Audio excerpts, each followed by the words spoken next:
Kita kembali ke isu BBM, pemirsa aksi massa menolak kenaikan harga bahan bakar minyak atau BBM masih berlanjut hari ini. Sejumlah elemen dari buruh dan mahasiswa kembali akan menggelar aksi di Jakarta Pusat. Lantas bagaimana pemerintah menjawab suara ini? Kami sudah terhubung dengan tenaga ahli kantor staf presiden atau KSP RI, Bang Ali Muhtar Ngabalin. Bang Ali, Assalamualaikum. Ya, Selamat siang, Bang Ali. Waalaikumsalam Ada Agung warahmatullahi di wabarakatuh. Studio 6 MNC News Today hari ini. Terima kasih sudah bergabung. Sudah 2 hari belakangan aksi dilakukan, tidak menghitung aksi yang pekan sebelumnya ini juga sudah disuarakan di depan gedung DPR RI, Bang. Dengan concern yang sama, yakni kebutuhan sehari-hari yang dianggap menyulitkan masyarakat, imbas kenaikan BBM. Bagaimana sikap pemerintah terkait hal ini, Bang Ali?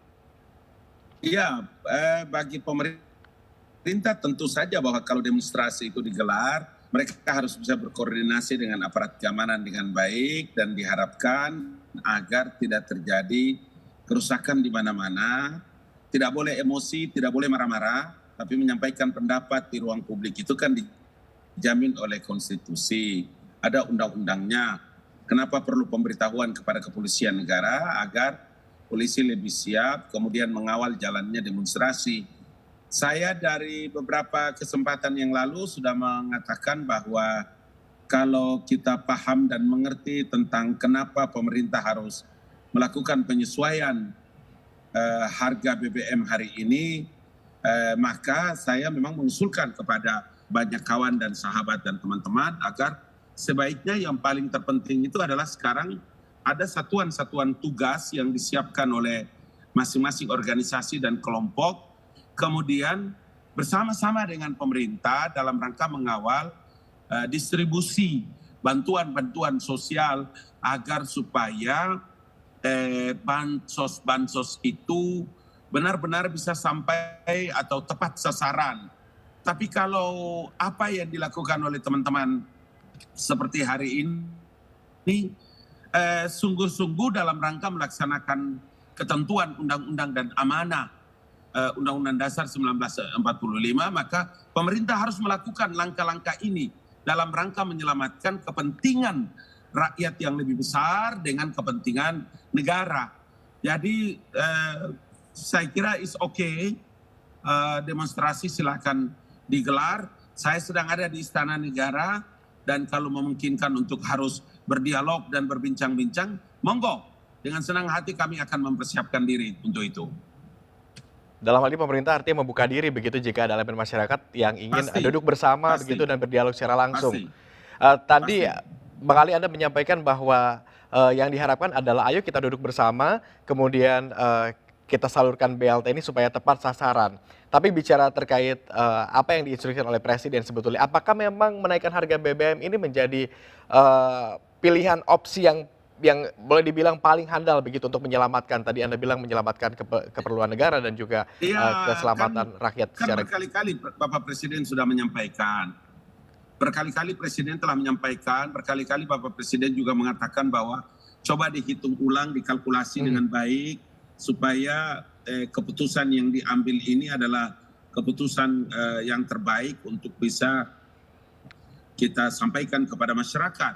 Kenapa begitu? Karena kita tahu bahwa Indonesia ini kan adalah negara net importer, ya.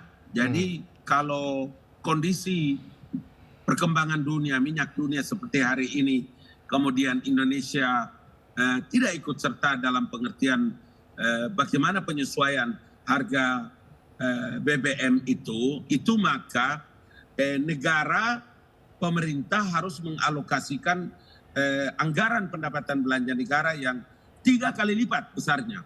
Beban Seperti pemerintah dengan disampaikan oleh demikian akan Bapak menjadi jauh Presiden, lebih itu kan berat sekitar begitu. 502 triliun rupiah. Kenapa? Ya, dengan demikian beban belanja pemerintah menjadi lebih besar begitu Iya, jika iya. BBM ini tidak dinaikkan begitu. Betul, betul, betul. Itu yang saya kira memang kalau teman-teman kemudian kemarin kan ketika ditanya apakah nanti kalau mereka ingin bertemu dengan pihak istana, oh dengan senang hati, dengan senang hati. Karena kalau kita lihat di layar kamera MNC, iNews TV dan lain-lain itu kan ya demonstrasi itu kemudian ada kumpulan masyarakat yang begitu banyak, mahasiswa yang begitu banyak, kelompok pemuda terjadi pengerusakan, dia harus berhadapan-hadapan dengan aparat keamanan, kan sangat kita sayangkan itu. Dia harus menyesuaikan waktu yang begitu panjang untuk bisa belajar dan lain-lain sebagainya. Kalau pemerintah dalam ini terbuka lebar tangannya begitu untuk membuka dialog langsung dengan elemen masyarakat tersebut. Memang Pasti. sudah ada keputusan yang kemudian turun begitu atau menerima dialog Saya ada di tersebut? depan istana, Bro. Saya ada Bang di Ali depan ada? istana dengan teman-teman. Kami ada sekitar 9 sampai 11 orang di depan istana. Silih berganti, ada yang lunch dulu. Kemudian nanti kalau umpama harus menyediakan diri kemudian ingin berdialog. Sejak kemarin pada waktu saya ada di Kendari ya di Sulawesi Tenggara di kampung di Buton, memang kami sudah berkomunikasi terus-menerus.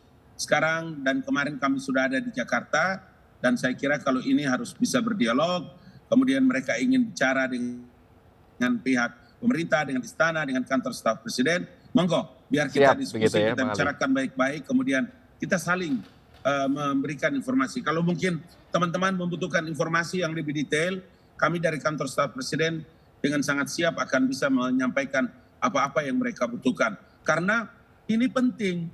Saya juga berkali-kali mengatakan bahwa apa yang disampaikan demonstrasi ini adalah penting dalam rangka menyuarakan sebagian dari suara masyarakat yang mungkin belum dengar, belum tahu.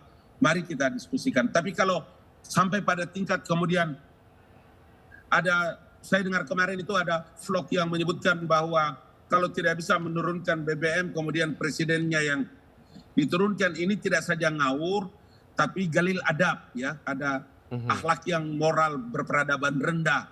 Kalau bilang sampai dengan menggantikan presiden dan menurunkan presiden, ini manusia adabnya tidak ada. Jadi saya juga mempersiapkan diri untuk berhadapan dengan yang begitu-begitu.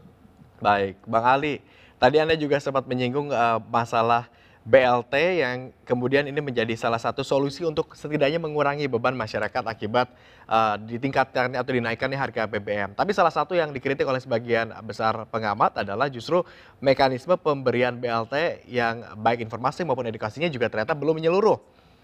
Anda melihat missing link-nya ini di sebelah mana, Bang Ali? Iya, karena saya sudah tahu itu pengamat itu. Pengamat itu harus pakai data yang dimiliki oleh pemerintah. Kalau dia punya data lain dari pemerintah, boleh share dengan kita, dengan pemerintah, supaya jangan sampai, kan tidak semua orang yang tidak mampu, bukan rakyat Indonesia seluruhnya tidak mampu.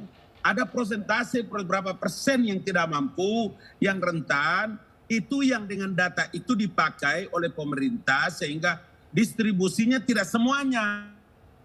Memang tidak seluruhnya. Kan tidak seluruh rakyat Indonesia ini tidak mampu kan?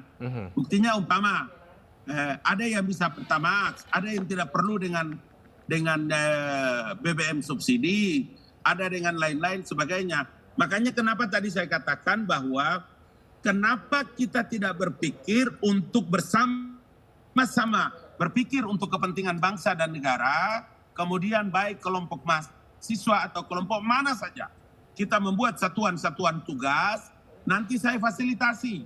Kemudian kita bicarakan dengan pemerintah agar distribusi bantuan-bantuan sosial itu benar-benar tepat sasaran, sampai kepada masyarakat yang tidak mampu, sampai kepada masyarakat yang rentan dengan ekonomi dan lain-lain sebagainya. Kalau kita bicara tentang kepentingan negara, kalau kita bicara tentang kepentingan rakyat kecil, itu loh. Lain dari situ tidak ada. Jadi para pengamat, para segala macam ekonom yang hebat-hebat itu bicara pakai data supaya nanti kita perlihatkan datanya di kantor staf presiden. Jangan pakai panggung BBM ini untuk berbicara di luar daripada substansi persoalan, itu loh. Baik, sebagian pihak juga melihat bahwa jika saja sosialisasi dan edukasi terkait kenaikan harga BBM ini tersampaikan begitu dengan baik kepada masyarakat, tentu eskalasi massa yang melakukan demonstrasi tidak akan semasif ini begitu. Anda melihatnya seperti apa? Ini kan demonstrasi bukan saja baru pertama kali kita hadapi kan. Mau sampaikan sosialisasi model apapun juga memang begini. Memang kalau sudah sampai pada tingkat kebencian ya begitu. Saya kan tahu ini makhluk-makhluk ini di lapangan kan saya mengerti. Mana muka-mukanya, apa kan saya tahu. sebagian juga kawan-kawan saya, kan saya mengerti, saya tahu. Jadi tidak usah mereka pakai alasan itu untuk bicara tentang edukasi lah, sosialisasi lah. Udahlah, paham saya itu. Tapi tidak apa-apa. Untuk dan atas nama pemerintah saya harus hadapi itu semua. Dan saya tidak pernah ragu. Saya koordinasi terus. Bicara dengan deputi, bicara dengan teman-teman di sini, bicara dengan Bapak Jenderal TNI Purnawirawan Muldoko selaku Kepala Staf Kepresidenan. Kami terus mengkoordinasikan ini di antara kementerian lembaga, utamanya dengan kementerian atau lembaga-lembaga yang memang oleh pemerintah, oleh Presiden ditunjuk sebagai titik di mana pendistribusian bantuan-bantuan sosial itu. Baik, terakhir Bang Ali, menanggapi kenaikan harga BBM yang ini bukan pertama kali terjadi di Indonesia jika membandingkan dengan pemerintahan sebelumnya, apa pertimbangan pemerintah kemudian mengambil opsi bantalan sosial sebagai alternatif remedi atau obat begitu bagi rakyat? Iya, karena itulah maka 3 hal. Hal yang pertama saya tadi katakan bahwa pemerintah dalam rangka mengambil keputusan ini tentu adalah, kata Bapak Presiden, ini adalah keputusan yang benar-benar keputusan berat. Tapi untuk kepentingan negara, untuk kepentingan masyarakat, maka langkah ini harus dilakukan oleh Presiden, oleh pemerintah. Maka itulah sehingga data-data yang dimiliki oleh pemerintah harus benar, harus komplit, agar keputusan dan kebijakan ini diambil, itu benar-benar bisa mendapatkan sasaran, tepat sasaran kepada masyarakat.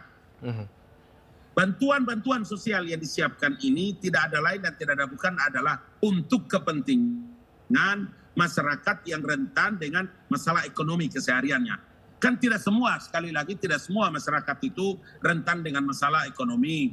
Itu sebabnya kenapa bantalan-bantalan sosial itu disiapkan kepada nelayan, online, kemudian guru, pegawai yang gajinya di bawah 3.500.000 dan seterusnya. Per 3 bulan disiapkan semua. Apa yang saya sebutkan ini adalah terkait dengan data-data yang dimiliki oleh pemerintah. Sehingga jumlah persentase pengalihan subsidi ini benar-benar diharapkan oleh pemerintah. Kita mesti kerja bareng, kerjasama agar semua bantuan-bantuan ini bisa sampai kepada masyarakat tepat sasaran. Gitu loh. Baik, terima kasih Bang Ali Ngabalin. Kami nantikan juga jembatan komunikasi begitu antara pemerintah dengan Saya masih di istana ya Bung ya. Saya masih di istana sampai per hari ini. Baik, Ini. baik. Mudah-mudahan Insya kita Allah sore sama-sama sampai bisa duduk bersama begitu ya untuk menemukan solusi yang tepat dan juga pemecahan masalah yang win-win solution bagi semua pihak begitu ya untuk berbagai kepentingan yang terakomodir bersama-sama. Bang Ali, terima kasih atas waktunya sudah bergabung bersama kami di MNC News Today hari ini. Selamat kembali beraktivitas Bang Ali.